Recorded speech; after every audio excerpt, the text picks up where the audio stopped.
एक छोटा सा गांव था जो एक अंधेरे जंगल के किनारे बसा हुआ था। बच्चों को हमेशा वहां जाने से मना किया जाता था। वे ज्यादातर मानते थे, लेकिन छोटा रवि नहीं। रवि बहुत ही निडर था, हमेशा हद से आगे जाने वाला। एक दिन एक रंग बिरंगी तितली का पीछा करते हुए वह जाने पहचाने रास्ते से भटक गया। तितली रंगों से सराबोर जंगल में और गहरे उड़ती चली गई।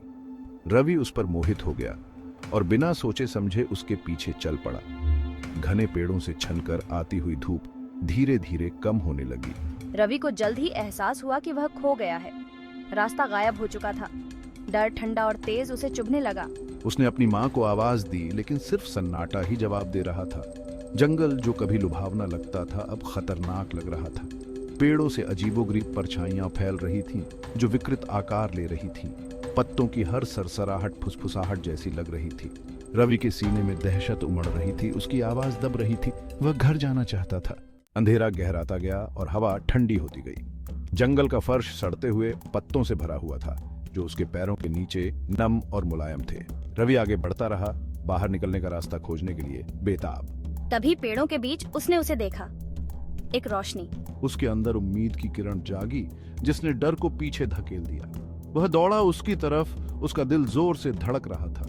जैसे जैसे वह करीब आता गया, एक इमारत की आकृति अंधेरे से उभरती गई।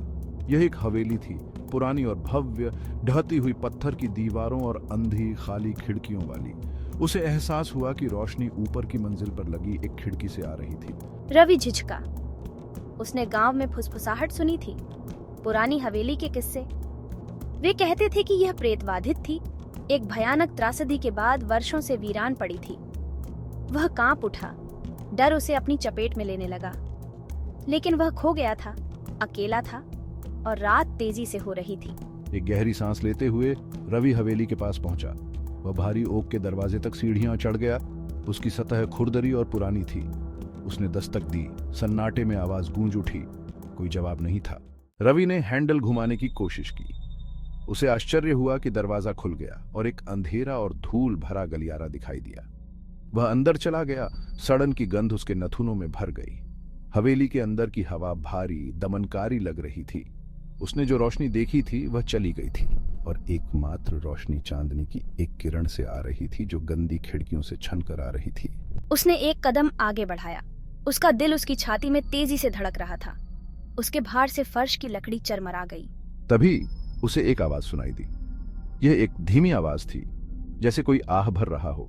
रवि जम गया, उसका खून जम गया। उसने गौर से सुना। फिर से आह की आवाज आई, इस बार करीब से। उसने महसूस किया कि उसकी गर्दन के पीछे के बाल खड़े हो गए। वह दौड़ना चाहता था, हवेली के घुटन भरे अंधेरे से बचना चाहता था, लेकिन उसके पैर शीशे के समान हो गए थे। वह डर के मारे लकवाग्रस्त था। आहें बंद हो गईं। फिर उसने एक और आवाज सुनी। कदम धीमे और जानबूझकर उसकी ओर आ रहे थे। रवि पीछे हट गया। उसकी आंखें दहशत से फैली हुई थीं। वह दौड़ने के लिए मुड़ा, लेकिन परछाइयों से एक व्यक्ति उभरा, जिससे उसका रास्ता रुक गया। यह एक बूढ़ी औरत थी। उसका चेहरा झुर्रियों से भरा हुआ था। उसकी आंखें दो जलते हुए कोयलों की तरह थीं। उसने एक लंबी काली पोशाक पहनी हुई थी, जो उसके चारों ओर के साये में घुलती हुई प्रतीत हो रही थी। रवि हाँफने लगा। उसकी सांस उसके गले में अटक गई। बुढ़िया की निगाहें तेज थीं, जो उसे अंदर तक भेद रही थी। हवेली की उमस भरी हवा के बावजूद उसने अपनी रीढ़ की हड्डी में ठंडक महसूस की। उसने कर्कश स्वर में कहा। उसकी आवाज ऐसी थी जैसे सालों से इस्तेमाल नहीं की गई हो। रवि केवल सिर हिला सकता था, बोलने से भी डरता था। S2 खो गए बच्चे। ये जगह बच्चों के लिए नहीं है, अभी चले जाओ, जब तक जा सकते हो। रवि उसकी चेतावनी पर ध्यान देना चाहता था, मुड़ना चाहता था और हवेली और उसके भयानक निवासी से भाग जाना चाहता था, लेकिन कुछ उसे बांधे हुए था। क्या यह डर था या कुछ और? बुढ़िया करीब आई। उसकी आंखें उसे घूर रही थीं। ये घर ये डर को खाता है। ये तुम्हें भी निगल जाएगा, जैसा कि इसने कई और लोगों को निगला है। उसकी बातों ने रवि के दिल में बगावत की चिंगारी भड़का दी। वह डरा हुआ था, हाँ, लेकिन वह बचने के लिए भी दृढ़ था। वह इस घर को या बुढ़िया को खुद को डराने नहीं देगा।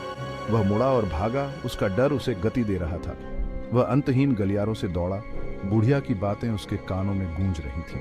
हवेली उसके चारों ओर घूमती हुई प्रतीत हो रही थी, परछाइयों और धूल की एक भूल भुलैया। वह अपने पीछे बुढ़िया की हंसी सुन सकता था, ठंडी और मजाक उड़ाती हुई। उसे बाहर निकलना था, जंगल में वापस जाने का रास्ता खोजना था, अपने गांव की सुरक्षा में वापस जाना था।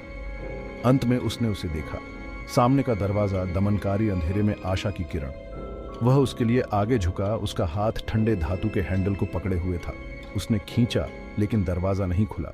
रवि ने हैंडल को हिलाया, उसका दिल डूब गया। वह फंस गया था।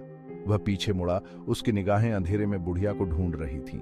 उसे उससे आगे निकलना था, उसे बाहर निकलने का दूसरा रास्ता खोजना था। वह उसके पीछे खड़ी थी, उसकी आंखें अंधेरे में चमक रही थीं। यहाँ से कोई बच नहीं सकता। ये घर अंदर आने वालों को अपना बना लेता है। रवि ने महसूस किया कि एक ठंडा हाथ उसकी कलाई के चारों ओर बंद हो गया है। पकड़ लोहे की तरह मजबूत थी। उसने संघर्ष किया, लेकिन यह व्यर्थ था। बुढ़िया की आंखें और तेज चमकती हुई प्रतीत हो रही थी।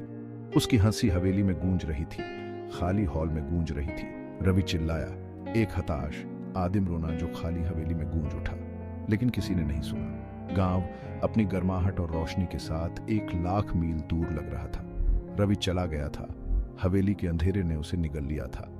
अगली सुबह ग्रामीणों ने रवि के पैरों के निशान जंगल के किनारे तक जाते हुए पाए। वे वहीं रुक गए, मानो वह हवा में गायब हो गया हो। उन्होंने उसकी बहुत तलाश की, लेकिन वह फिर कभी नहीं मिला। कुछ लोग कहते हैं कि उसकी आत्मा अभी भी पुरानी हवेली के हॉल में घूमती है, हमेशा के लिए उसकी चपेट में फंस गई है। और हवेली खामोश खड़ी रही, उसकी अंधेरी खिड़कियां देख रही थीं, अपने अगले शिकार की प्रतीक्षा कर रही थी।